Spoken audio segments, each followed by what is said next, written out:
Tunawakaribisha nyote kwa furaha kubwa katika jina la damani la Bwana. Tunatakiana sisi kwa sisi baraka ya Mungu na kukutanana kwa namna mpya pamoja na Mungu, ili aweze kutuzungumzia tena kwa namna mpya kupitia neno lake na kupitia roho wake, aweke uzima ndani ya kazi yake, na katika chemchemu yake tuweze kushota kwa namna mpya neema juu ya neema. Naweza kuuliza nani aliye hapa kwa mara yake ya kwanza leo? Mnyoshe mkono kidogo. Kuna wamoja hapa, karibu. Na tunayasemaka mahali pote kwamba mara ya kwanza isiwe mara ya mwisho. Mara ya kwanza unasikiaka mambo mengi kama vile mapya, na ni wakati unapokuja kwa mara ya pili ndipo unaweza kuyatambua na kuyajua vizuri. Tunawazia hapa kuhusu neno la andiko linalosema mtu haishi kwa mkate tu, lakini kwa kila neno lote linalotoka katika kinywa cha Mungu. Na hiyo ndio tunasoma ndani ya Kumbukumbu la Torati kwenye sura 8. Kumbukumbu la Torati sura 8. Tusome hapa mstari wa 3 na mstari wa 4. Kumbukumbu la Torati sura 8, akose pia mstari wa 5 na wa 6. Itaenda haraka. Kumbukumbu la Torati sura 8 mstari wa 3 mpaka mstari wa 6. Akakunyenyekeza, akakuacha kusikia njaa, akakukulisha kwa mana usiyojua, wala baba zako hawakuijua, ili apate kukujulisha ya kuwa mtu haishi kwa mkate tu, ila kwa kila neno linalotoka katika kinywa cha Bwana mtu anaishi. Mstari wa 4. Mavazi yako hayakuchakaa, wala mguu wako haukuvimba miaka hii 40. Mstari wa 5. Na ufikiri moyoni mwako ya kuwa kama mtu anavyoadhibu mwana wake, vivyo hivyo Bwana Mungu wako anakuadhibu wewe. Mstari wa 6. Na utashika amri za Bwana Mungu wako, upate kwenda katika njia zake na kumwogopa.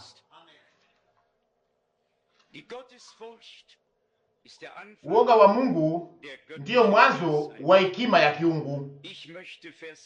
Ningetaka tena nisome mstari wa 45 na 46 ya sura 32 ya Kumbukumbu la Torati. Kumbukumbu la Torati sura 32 mstari wa 45 na 46. Mstari wa 45 ya Kumbukumbu la Torati sura 32.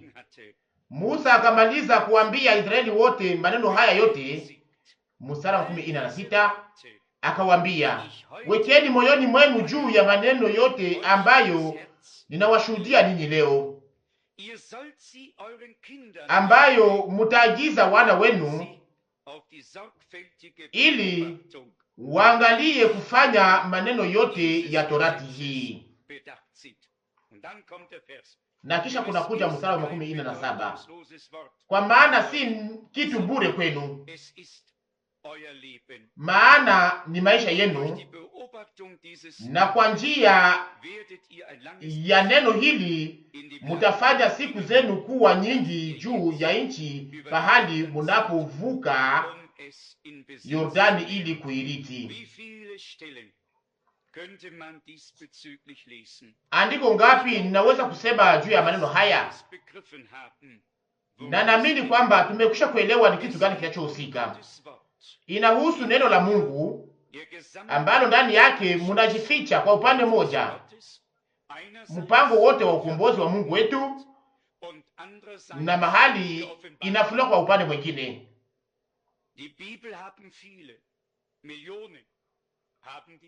Watu wengi wako na Biblia, mamilioni ya watu wako na Biblia, lakini hawana hata ufunuo mmoja kuhusu Mungu na kuhusu neno la Mungu. Wanajipatia mawazo yao wenyewe juu ya neno na wanabaki ndani ya hiyo mpaka maisha yao yote.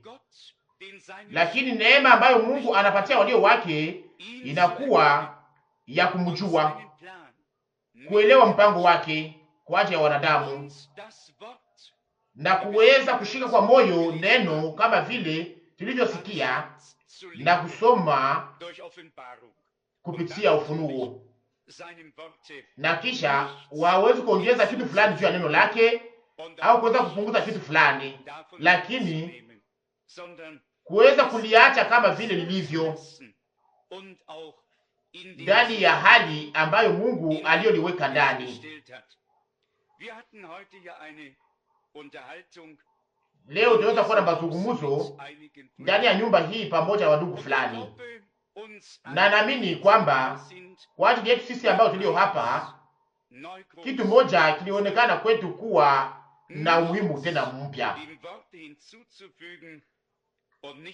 kusiongeza kitu fulani juu ya neno na kutopunguza kitu fulani, lakini kuacha yote kama vile Mungu alivyoyatoa. Lakini tunatambua pia mara nyingi kwamba watu wote hawangeliweza kuwa walimu, hawangelipaswa kuwa walimu. Yakobo aliandika hapa ndani ya Yakobo sura 3 mstari wa kwanza kwamba sisi walimu tutahukumiwa kwa hukumu iliyo kali sana. Nina hapa nukuu ya ndugu Branham iliyo katika mahubiri yake mbili aliyohubiri mbele ya kuhubiri mihuri 7, kwenye mahubiri ya kwanza inayoitwa Mungu anayejificha na kujifunua katika unyenyekevu. Kwenye ukarasa wa 15 nasema maneno haya: jioni hii tunataka tuzungumuze kuhusu uhusiano katikati ya vizazi vya kanisa na ufunuo wa mihuri. Kuna shimo kubwa katikati ya hayo mbili. Wakati nilipomaliza pamoja na vizazi vya kanisa au nyakati za kanisa, niliweza kuzungumza hapo kuhusu juma 17 za Danieli, kwa maana hiyo ni sehemu yake. Nilisema katika wakati ule kwamba kama ninaweza kuzungumza kuhusu mihuri 7, ndaweza kuzungumza kwanza kuhusu majuma 17 za Danieli ili niweze kufanya uhusiano pamoja na mihuri. Lakini kuna baki tena sura 5 ya Ufunuo pamoja na kitabu kilichofungwa kwa mihuri na ambayo tunataka tuweze kuzungumzia jioni hii. Tena paragrafu nyingine. Tuko katika mafunzo. Mnaweza kuelewa ni bidii gani inayostahili hii inakuwa kwa ajili yangu, kwa maana kama naweza kufundisha kitu fulani kilicho mbaya au cha uongo, nitaweza kutoa hesabu au kutoa ripoti. Siwezi kurudilia yale ambayo mtu mwingine aliyosema. Hiyo yanapaswa kwanza kuwa nimevuviwa juu yake. Na naamini kwamba malaika 7 zinazoshika ngurumo 7 zitayaruhusu. Na ni kwa mstari huyu wa mwisho ndiyo niweza kusoma yale yote ambayo niliyosoma. Ni kweli kwamba wandugu fulani bila sisi kuweza kuleta hukumu hawakuweza kuelewa yale ambayo ndugu Branham aliyosema. Na nataka kuweza kuonyesha waziwazi. Ndugu Kupfer aliweza kuonyesha nia yake juu ya maneno haya. Aliandika katika barua ya mzunguko ya mwezi wa 12 mwaka 1988. Na nawaza kwamba watu wote wanaweza kuyasoma kwa namna iliyo wazi ndani ya kitabu hiyo. Nina swali ya kose hapa. Mambo ambayo tunayoonyesha kwa maandiko yako wazi sana na kueleweka kwa ajili ya watu wote. Ni hivyo. Naamini kwamba mtu aliyefanya mazoezi ya neema ya Mungu na ambaye anayeongozwa katika kweli yote kupitia Roho wa Mungu hataweza kuwa na shida moja kuweza kufuata maelezo haya, kwa maana maelezo haya inakubalisha kwa namna ya kimafundisho na kwa namna ya kimaandiko, na inaleta mwangaza ndiyo ya kutosha juu ya yale ambayo tunayoonyesha. Niliandika mahubiri 3 ya ndugu Branham nikisema mahubiri inayosema kuwa na haya yake, kisha mahubiri inayoitwa kutumikia Mungu, na mahubiri inayoitwa matokeo ya saa. Nilijifurahisha kuweza kukamata hizi mahubiri 3 na nilisoma ndani ambayo ndugu Branham alikuwa akirudilia hiyo malaika 7 zilizoshuka, walioshuka ndani ya wingu ya kimajabu ya tarehe 28 mwezi wa pili mwaka 1963, wakati alipoambiwa kwamba rudi Jeffersonville, kwa maana saa imekuja ya kufungua mihuri 7. Na kama vile ngurumo ya nguvu ilisilikana kwa hatua 7 au ilisilikana kwa mara 7, wakati hiyo ilifanyika, aliweza kuambatanisha hiyo kitendo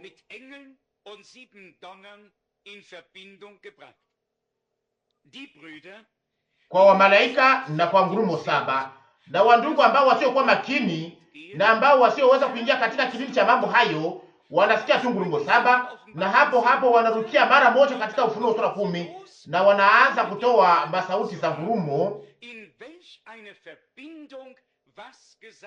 bila hata kuwa na wazo moja kuhusu hali ambayo mtu yule aliweza kutamka maneno hayo. Na kisha ndugu Branham anasema kwamba malaika 7 wako na siri za ngurumo 7, na hapo wanaharakisha tena ndani ya sura 10 ya Ufunuo bila kuweza kujua kwamba hiyo haina hata uhusiano mmoja na hiyo sura 10 ya Ufunuo. Nataka kuisema kwa namna iliyo wazi. Sisi tuko hapa ili tuweze kupatia Mungu haki, na sio kwetu, sio kwangu, sio kwako, lakini tupatie Mungu haki peke yake. Tuna haki ya hiyo, na Mungu ana haki yake zaidi. Tunapaswa kujua tu kwamba wakati wa kushuka au wakati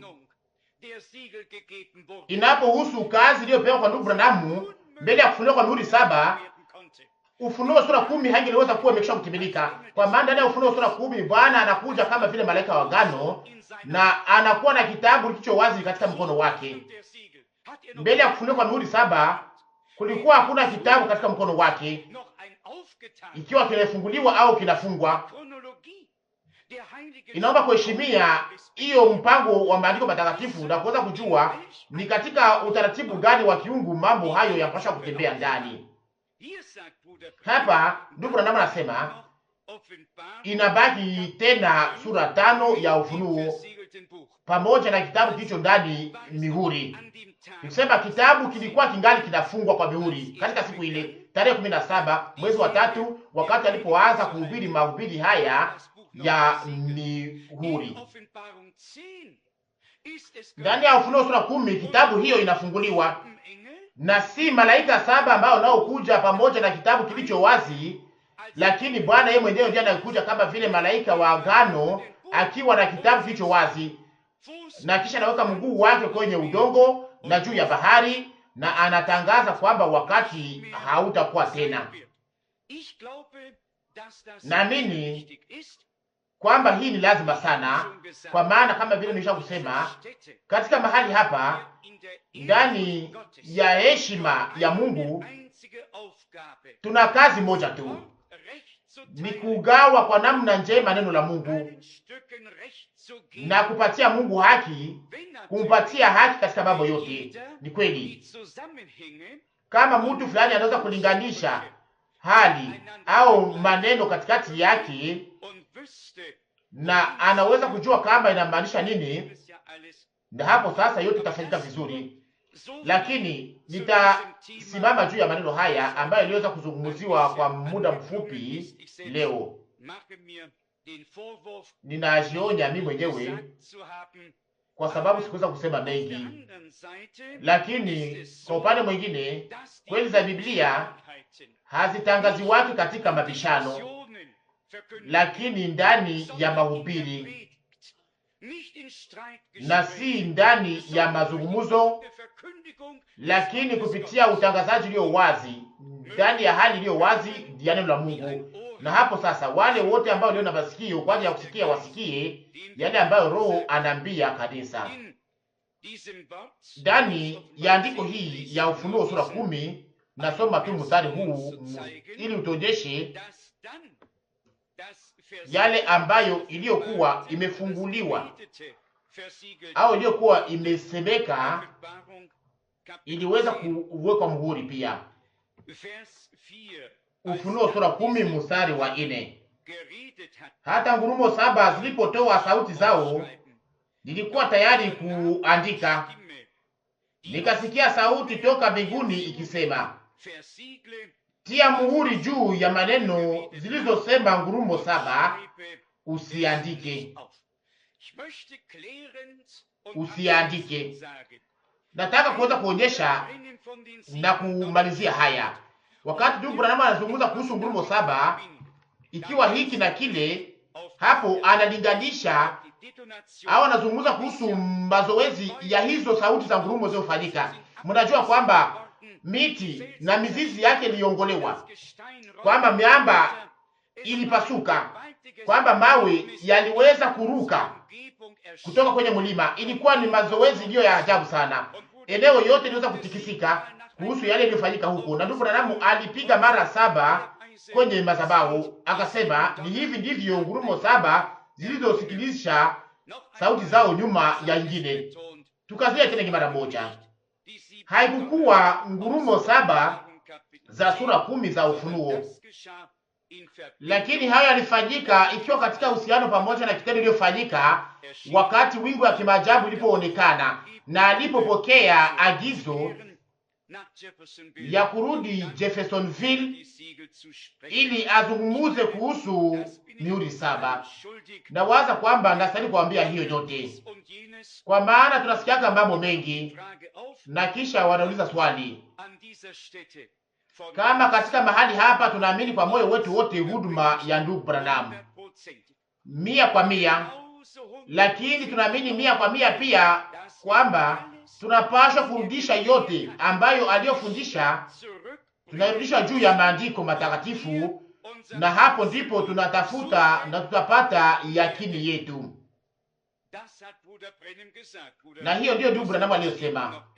Ndugu Rusi amekwisha kuyazungumzia, alisema yakini yangu ni Biblia au neno la Mungu, na hapo aliweka Biblia juu akisema hiyo katika wakati ule, na hiyo ndio tunafanya pia hapa katika bahali hapa. Lakini kama vile nisema, inayosaidi sasa sio kuweza kusikia muziki, lakini kuweza kujua ni kitu gani kinachopigwa, kuweza kutambua uhusiano. Na kwa ajili hiyo itakuwa lazima sana ili Mungu aweze aweke ndani ya kanisa, aihusu kujipatia kazi fulani au kujipatia huduma. Ukisema yale anayofanya naweza kuifanya pia, au yale anayofanya naweza kuifanya pia, hapana. Hiyo haipashi kufanyika hivyo. Inaomba kuweza kujua na kuweza kuwa aliwekwa na Mungu yeye mwenyewe, kuweza kujua kwamba ni agizo inayotoka katika habari ya wokovu na kufuatana na mwito na kutumwa. Na tunaamini kwamba tunapata sehemu sasa katika habari ya wokovu ndani ya wakati huu, ndio kwamba sisi ni sehemu ya habari ya kiungu ya wokovu katika siku hizi, kama vile Israeli nayo ni sehemu ya habari ya kiungu ya wokovu. Kuna hiyo mbili, kuna kanisa la mataifa na kisha kuna taifa la Israeli ambalo Mungu aligeukia kupitia Abrahamu, Isaka na Yakobo, na kisha kupitia makabila 12 mpaka katika wakati wetu. Inayohusu habari, tuna audio fulani za kutoa juu ya maneno haya. Mbele ya kufanya hivyo, ningetaka nisome andiko ya Zaburi 121. Zaburi 121. Mstari wa kwanza, nitanyanyua macho yangu kwa milima, kusaidiwa kwangu kunatoka wapi? Mstari wa pili, kusaidiwa kwangu kunatoka kwa Bwana aliyefanya mbingu na dunia. Hata acha mguu wako kuhamishwa, mwenye kukulinda hata lala usingizi. Tazama, mwenye kulinda Israeli hata sinzia wala hata lala usingizi. Mstari tano, Bwana ni mchungaji wako, Bwana ni kivuli chako kwa mkono wako wa kuume. Mstari sita, jua halitakupiga mchana wala mwezi usiku. Mstari saba, Bwana atakuchunga katika mabaya yote, atachunga nafsi yako. Mstari nane, Bwana atakuchunga wakati unapotoka na kuingia, toka sasa hata milele. Mungu ni Mungu wa taifa lake, ikiwa ndani ya Agano la Kale au ndani ya Agano Jipya. Alifanya agano, akajifanya kuwa msimamizi wake, naye anatimiza ahadi zake na anatimiza yale ambayo aliyoahidi. Imeandikwa hapa kwamba Bwana ni mchungaji wako, na mchungaji wa Israeli hata lala usingizi wala kulala. Kuna andiko ingine inayosema pia kwamba Bwana halali au halalake, lakini anakuwa macho juu ya neno lake ili alitimize. Na hiyo ndio tunasoma ndani ya Yeremia kwenye sura 1 mstari wa 12. Yeremia 1 mstari wa 12. Mstari wa 12. Ndipo Bwana akaniambia, umeona vema, kwa maana ninaangalia neno langu ili nilitimize. Mungu alikuwa amekwisha kutabiri yote kupitia vinywa vya watumishi wake na manabii wake. Yale yanayofanyika katika siku zetu ilikuwa imekwisha kutabiriwa ndani ya Agano la Kale na Agano Jipya. Ziki na majaribu sana sana kwa Israeli nazo pia zilikuwa zimekwisha kutabiriwa. Na wakati unapokumbuka kwamba wakati ndio mgumu tena utaweza kuja kama vile ilivyokuwa tangu zamani, hiyo inatumiza kwa upande mmoja, lakini kwa upande mwingine tunajua kwamba hiyo ndio Mungu aliyosema, na hivyo ndivyo itafanyika. Wakati tunapotazama hali ya ulimwengu mzima wa wakati huu, tunaona mambo mengi na tunaweza kukumbuka na kumbushana yale ambayo Bwana aliyosema katika Injili ya Mathayo na ndani ya Injili ya Luka, kwamba wakati mtakapoona maneno haya yote yanapofika, mnyanyue vichwa, kwa maana ukombozi wenu umekaribia. Ndiyo, na sasa kosi nitaka kusoma neno hilo, na muombe ili muweze kuvikwa nguvu, ili muweze kukimbia maneno haya yote. Ni lazima sana. Luka sura 21, Luka sura 21 mstari wa 35 na 36. Luka 21:35. Kwa sababu kama vile itakuwa juu yao wote wanaokaa juu ya uso wa dunia pia. 36. Lakini tazameni kila wakati mkiomba, mupate nguvu ya kukimbia maneno haya yote yatakayokuwa na kusimama mbele ya Mwana wa Mtu. Tafsiri nyingine inasema kwamba na kusimama mbele ya Mwana wa Mtu. Hapa haihusu siku ambayo itakayokuja juu ya wanadamu wote kwa ujumla, lakini kwamba waamini wanapaswa kuomba na kuwa macho ili waweze kupata nguvu ambayo tunahitaji ili tuweze kukimbia maneno yote ambayo itakayoweza kuangukia dunia yote. Hiyo ndiyo ambayo inapasha kuwa umuhimu wetu wa lazima. Ina faida gani kama tunaweza kuweka yote ndani ya utaratibu, pamoja na kanisa, pamoja na Israeli, pamoja na mataifa, kupanga yote kwa namna njema mbele ya siku hiyo kufika, lakini kama tukiweza kupokea mbele nguvu zinazoweza stahili kwa ajili ya kutengeneza kubadilishwa kwa mili yetu na kugeuzwa kwa mili yetu, hiyo itakuwa tu ni ujuzi ambayo kwa mwisho itageuka kuwa huzuni na kuleta kukata tumaini. Basi tuombe tena kwa namna iliyo ya haki kuliko mbele, ili Mungu aweze kutupatia nguvu ambazo tunazohitaji ili tuweze kunyakuliwa kutoka kwenye dunia hii, ili tuweze kubadilishwa, ili baadaye sasa tuweze kuwa pamoja na Bwana milele. Tulimekwisha kuyazungumzia mara nyingi. Kunafanyika mambo mengi katika siku hizi, na tunatambua kwamba yote iko inafanyika ikipingana na Israeli. Haiwezi kuwa tofauti, kwa maana ilikuwa hivyo ndani ya Agano la Kale na itakuwa hivyo mpaka kwenye vita ya mwisho, wakati mataifa yote ya dunia itakapokusanyika juu ya Yerusalema. Kuna andiko fulani ambazo tunaweza kusoma kuhusu kusambazwa kwa taifa la Israeli na pia kuhusu mateso ambayo walioweza kupata. Nataka kusoma juu ya maneno haya sura 6 ya Zekaria. Zekaria sura 6 shairi 5 za kwanza. Zekaria 6 mstari wa kwanza mpaka 5. Nikanyanyua tena macho yangu nikaona, na tazama, magari mane yalitoka katikati ya milima miwili, na milima ilikuwa milima ya shaba. Mstari wa pili.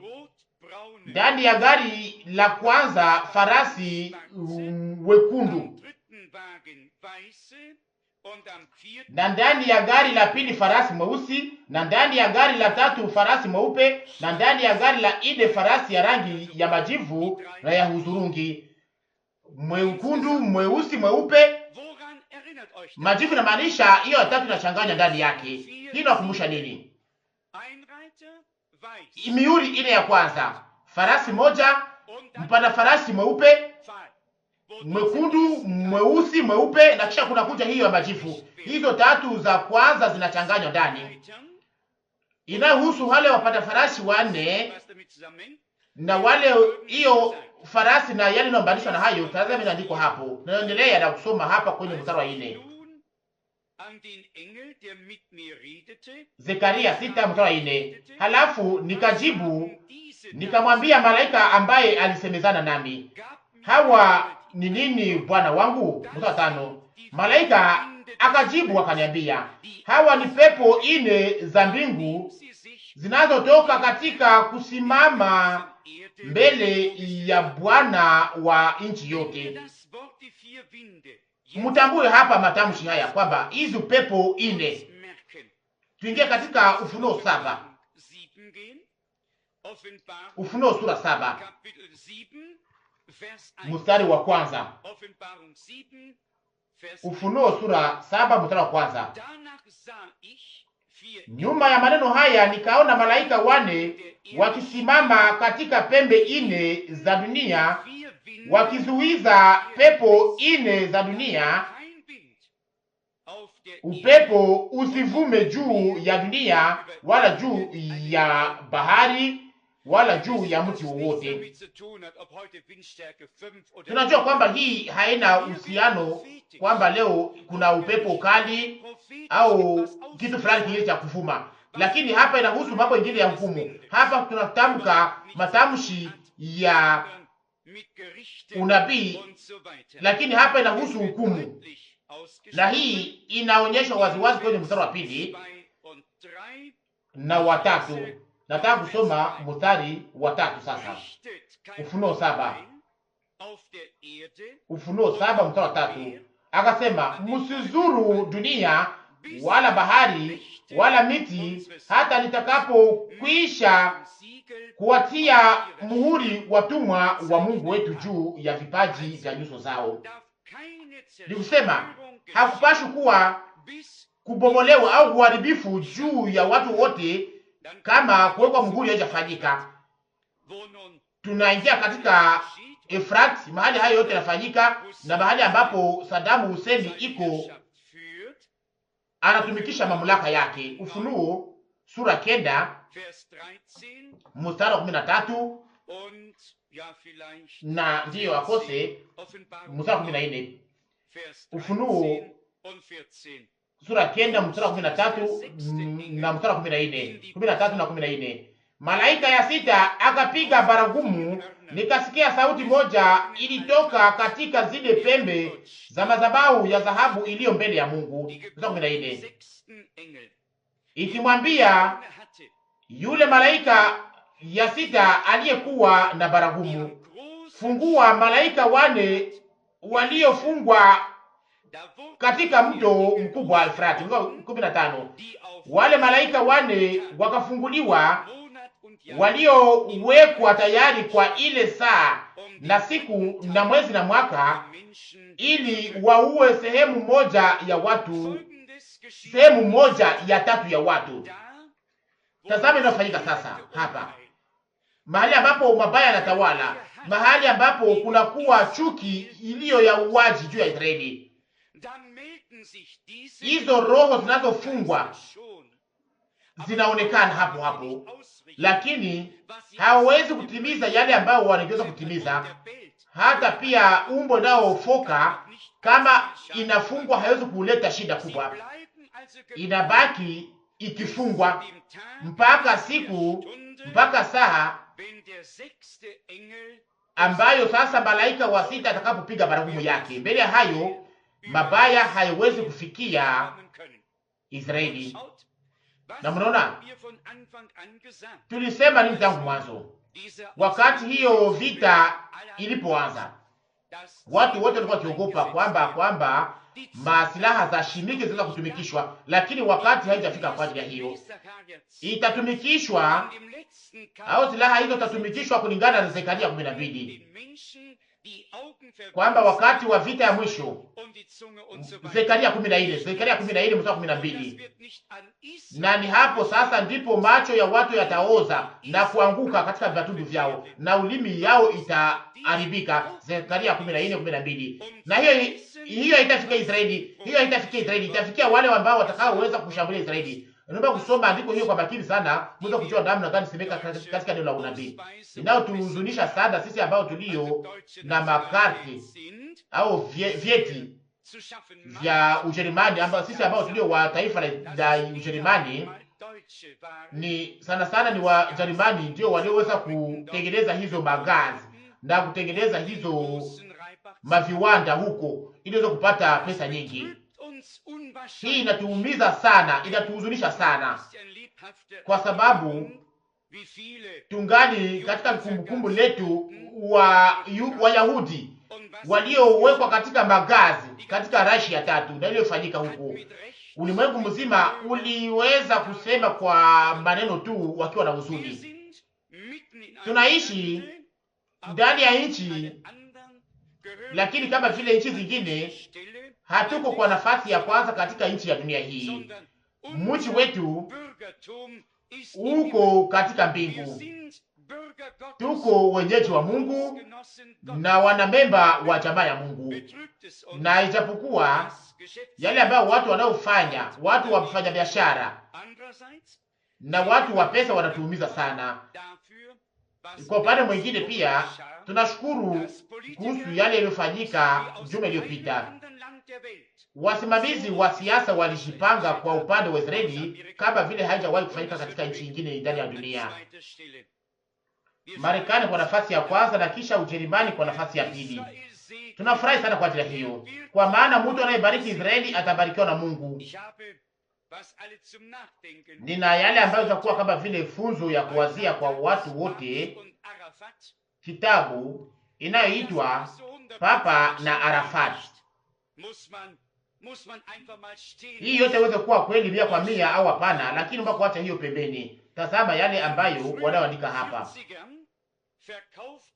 Kwa mwanzo wa miaka 40, kijana mfanyabiashara wa Polonye aliyetumikishwa katika izine ya shimi alikuwa akiuzisha vyombo hivyo.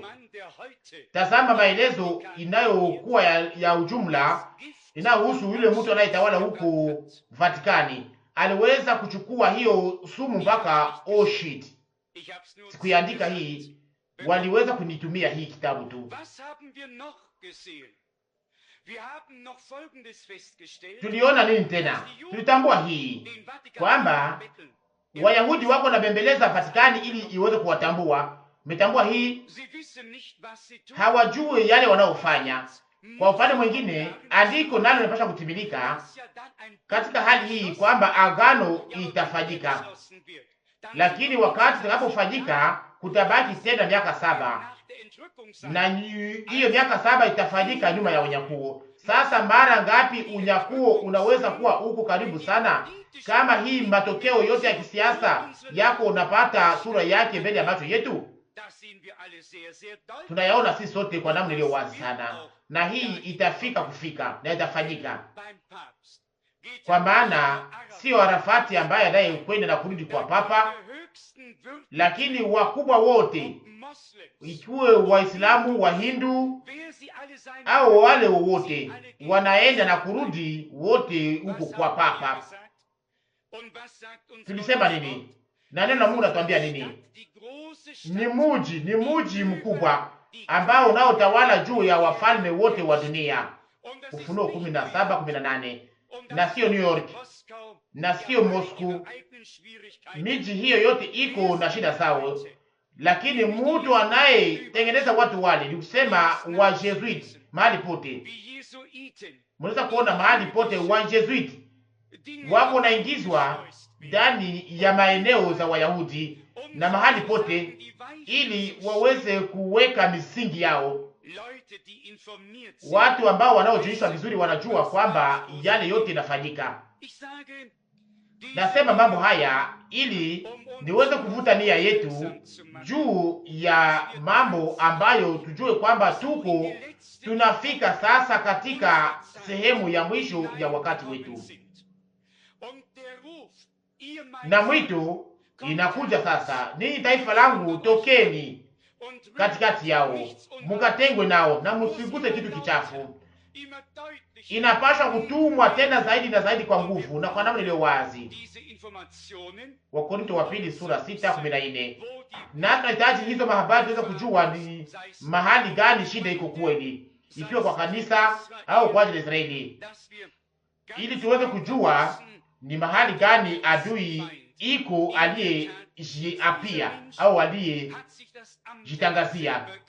Mtu yule hakujipatia kazi hiyo yeye mwenyewe, aliwekwa, anapaswa kutimiza kazi ambayo hangeliweza kutaka kuweza kutimiza.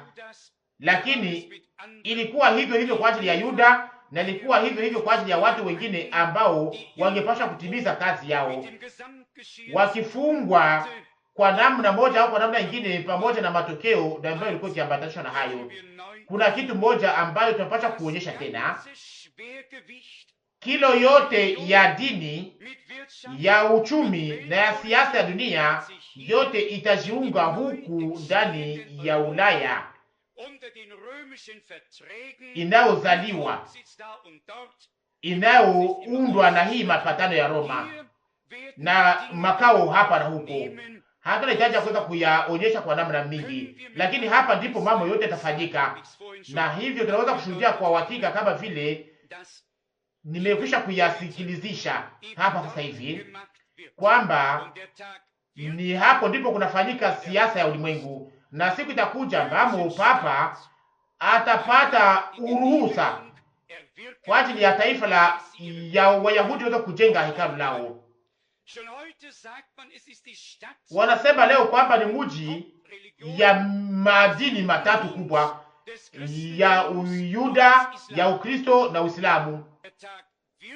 Na mnajua wakati mambo yatakapoungana pale, itakaposema sasa, sikia sasa, sisi wote tuko wandugu, tuishi katika salama sisi kwa sisi. Kuna hiyo maeneo mbili matakatifu ya Uislamu, kunaweza kuwa kose ingine mahali pengine patakatifu.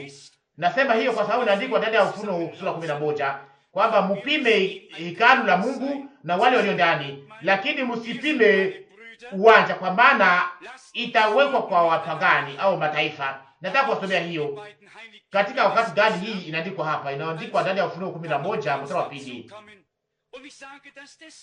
na kiwanja kilicho nje ya hekalu la Mungu uiache nje, wala usipime, kwa maana imetolewa kwa mataifa, nao watakanyanga mji mtakatifu miezi 42.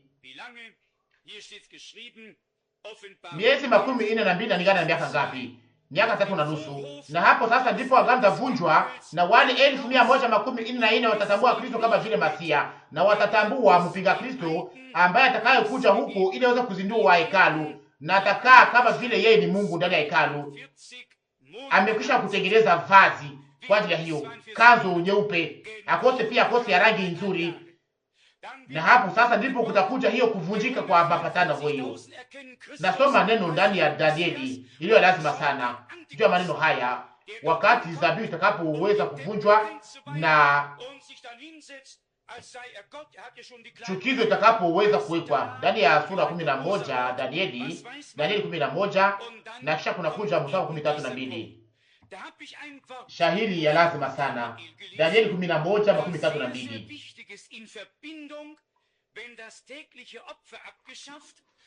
Nao wanaotenda maovu juu ya agano hili atawapotosha kwa maneno ya kushipendekeza.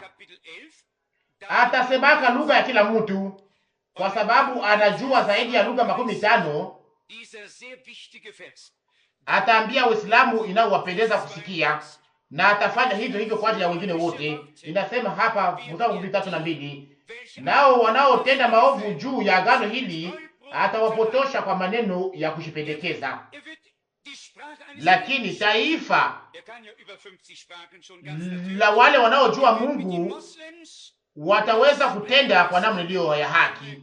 Na hivyo pia sisi tuko taifa la agano jipya, tushike kwa moyo wetu wote maneno yote ya agano, na tuyakamate kwa moyo wote, na tusikamate kwa burebure tukisema ndiyo watu wote na waamini, wote wako na nia nzuri, na kwamba wote ni Wakristo. Hapana, tusifanye hivyo, lakini tuweze kupatia neno ukweli, na tuweze kufuata Bwana. Tufuate Bwana. 13 tunasoma Danieli 11:33, nao wenye hekima katikati ya watu watafundisha wengi. Ndiyo, wale wenye hekima ni wanani? Ila tu wale ambao Mungu aliopatia kwa neema yake kuelewa kwa maandiko na utimilifu wa neno la unabii. Nasi pia tunapaswa kuleta watu wengi kuweza kufundishwa, waweze kujua njia za kweli, waweze kujua kweli za kibiblia. Tunapowatangazia kila mtu aweze kuwa huru kuweza kuipima. Ninasoma tena mstari 13 ingine mara moja, 13. Nao wenye hekima katikati ya watu watafundisha wengi. Hata hivi wataanguka kwa upanga na kwa moto, kwa kufungwa na kwa kutekwa nyara siku nyingi. Na kwenye mstari wa 13:5, na wengine wao walio na hekima wataanguka ili kutakaswa na kuwasafisha na kuwafanya weupe hata wakati wa mwisho, maana ni kwa wakati ulioamriwa usiokuja bado. Katika wakati ule wangeweza kusema wakati uliopangwa kwa ajili ya kwa ajili ya mwisho wa wakati ulikuwa bado kufika, lakini sasa umefika. Tunaishi katika chanzo ya mwisho wa wakati, na kama vile tulivyosema mara nyingi, na sio kwa mwanzo, lakini kwa mwisho wa mwisho wa wakati. na tunaweza kushukuru Mungu tena na tena bila kuchoka, kuona jinsi aliweza kutuhesabia kwamba tunastahili kuweza kusikia mambo haya yote ambayo inayostahili sasa, na kuona jinsi alitupatia kwa neema yake kupambanua upambanuzi, kama tunaweza kusema hapa ingine mara moja kwamba ni kwa neema ndiyo tunaweza tena kutambua huduma ya ndugu Branham, ambaye Mungu aliweza kufunulia maneno yote ya neno la unabii, uhusiano. Na kwa hiyo, na tunapofanya hivyo, hatutukuze mtu, lakini tunapatia Mungu utukufu wake, na tunamshukuru kwa sababu aliweza kutujulisha, kama vile wakati ule ndani ya wakati wa Musa, ambaye aliambiwa sio maneno liyo bure, hapana, lakini yako na maana, ni kwa ajili yenu, uzima wenu inahusu maneno haya.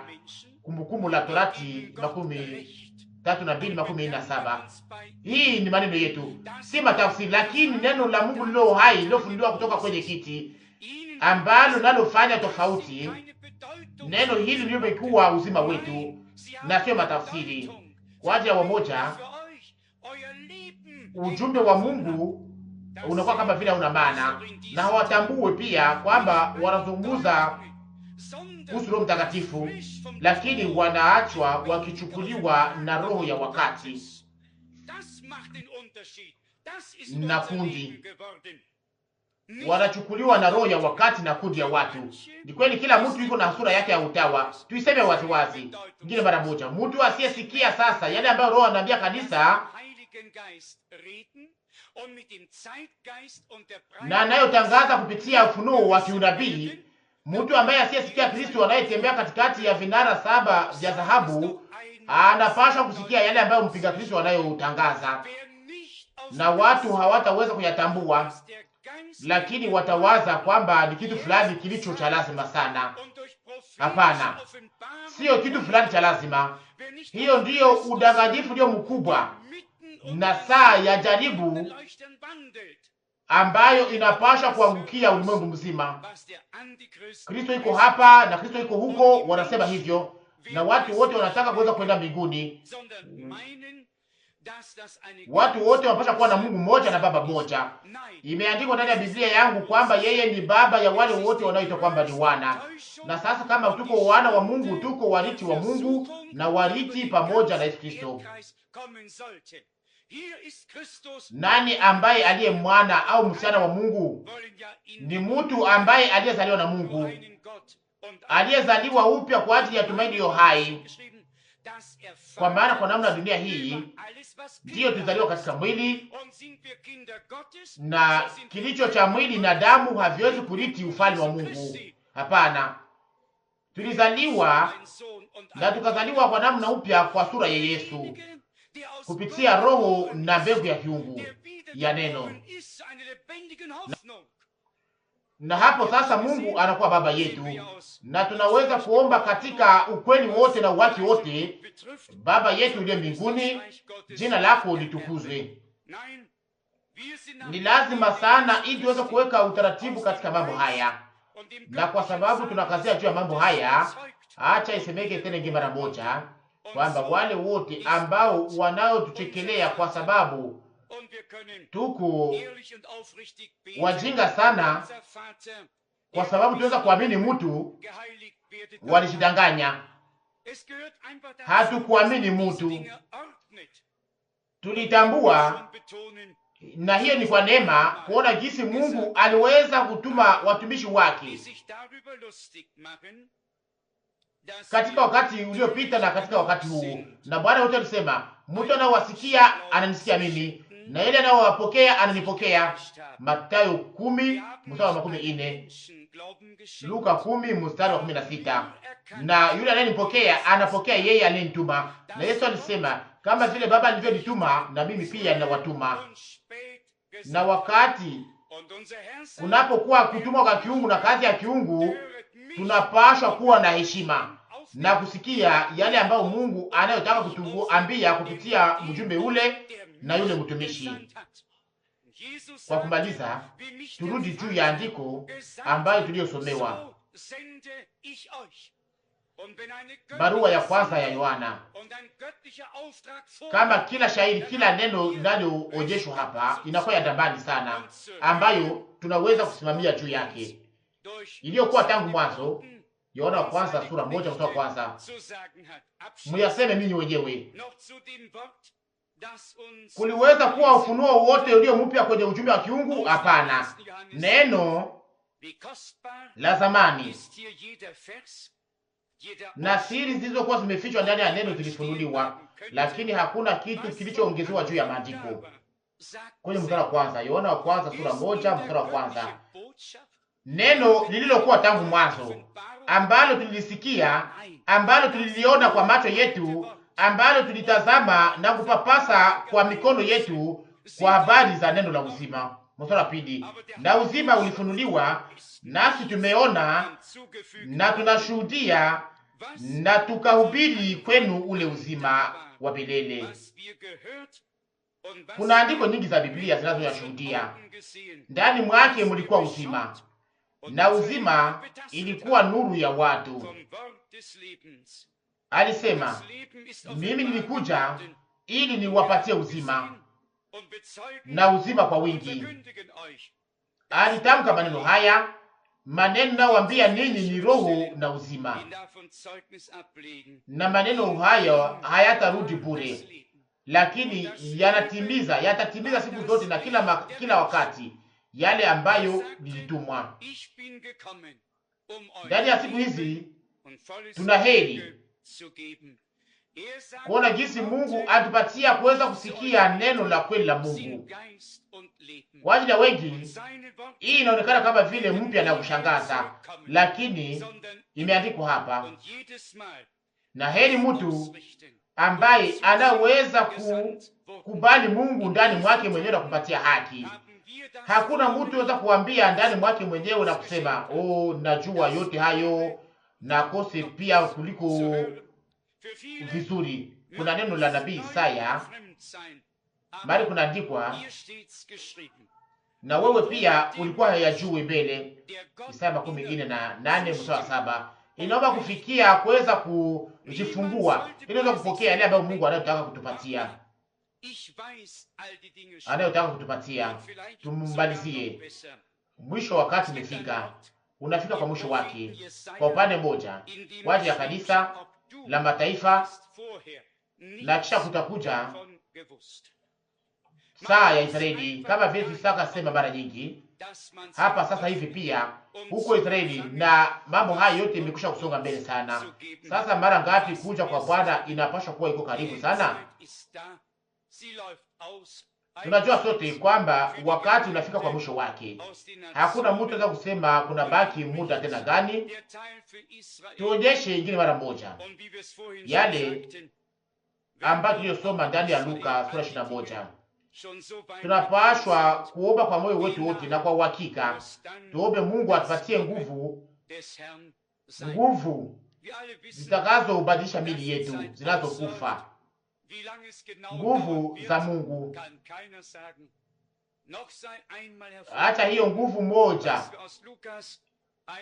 kama ile iliyokuwa imetosha Yesu toka wafu, iliyogeuza mwili wake wa kufa ikakuwa mwili wa ufufuko, hata nguvu hizo za kiungu za ufufuko ziweze kuwa zimepewa kwetu kwa neema,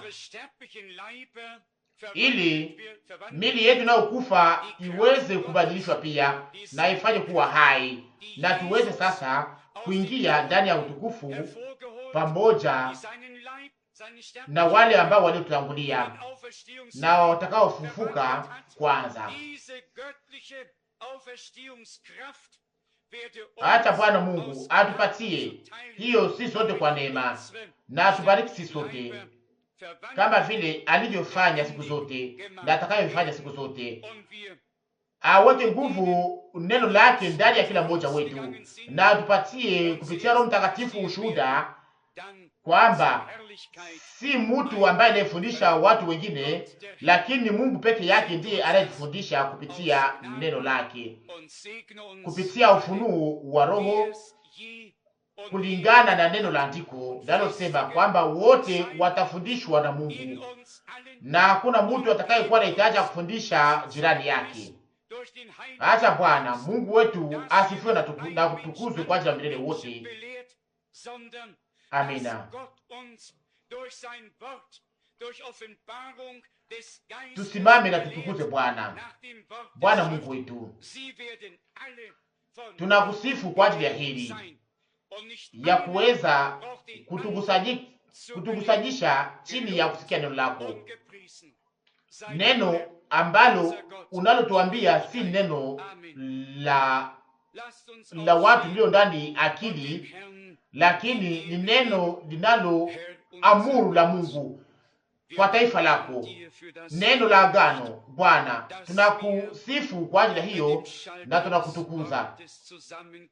Tunahitaji tuweze kupokea ndani mwetu, ndani ya akili cha moyo yetu, neno lote linalotoka katika kinywa chako, na tuweze kuliishi, iweze kuwa chakula chetu cha kiroho, nuru juu ya njia yetu, iweze kuwa mwongozo wetu wa uongozi, iweze kuwa yote kwa ajili yetu. Bwana, neno lako, kama neno lako lingekuwa na dhamani kwa ajili yangu, imani yangu inaweza kuwa na kumuzika juu ya nini?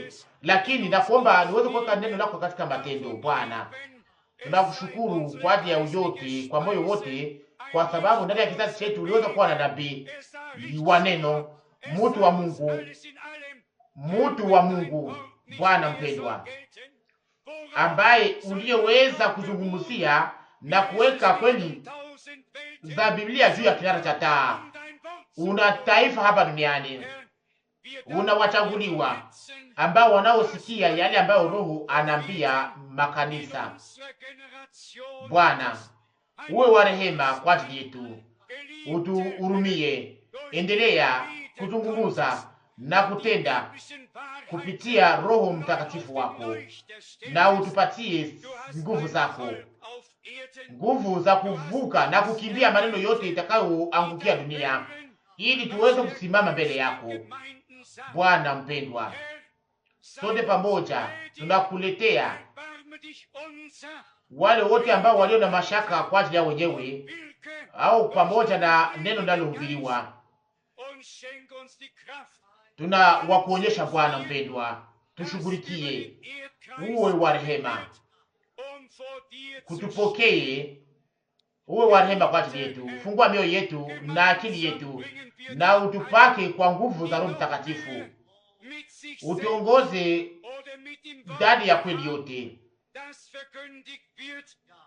Kwako wewe Mungu mweza yote, upewe sifa na heshima, utukufu na mabudu kwa ajili ya yote, kwa ajili ya neema ambayo uliotupatia, kwa ajili ya damu ya agano jipya iliyomwangika kwenye msalaba wa Golgotha, kwa ajili ya neno lako, kwa ajili ya Roho wako. Tenda o Bwana, kupitia damu yako, kupitia neno lako na kupitia Roho Mtakatifu wako ndani ya taifa lako la agano jipya. Bariki pia taifa lako la Israeli kwa namna iliyo ya kipekee sana. Tupatie neema, mapenzi yako yatimilike ndani ya mambo yote. Tena ingi mara moja tunakusifu kwa ajili ya heri kubwa ya kuweza kupambanua alama za wakati, kuweza kuheshimu na kupokea ujumbe na mjumbe. Pokea vitendo vyetu vya shukurani o Bwana.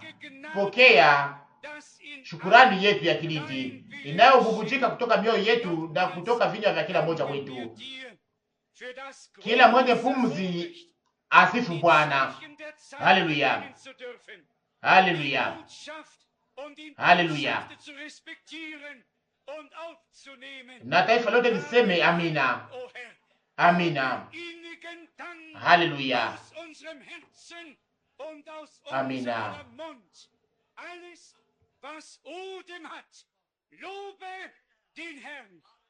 Halleluja.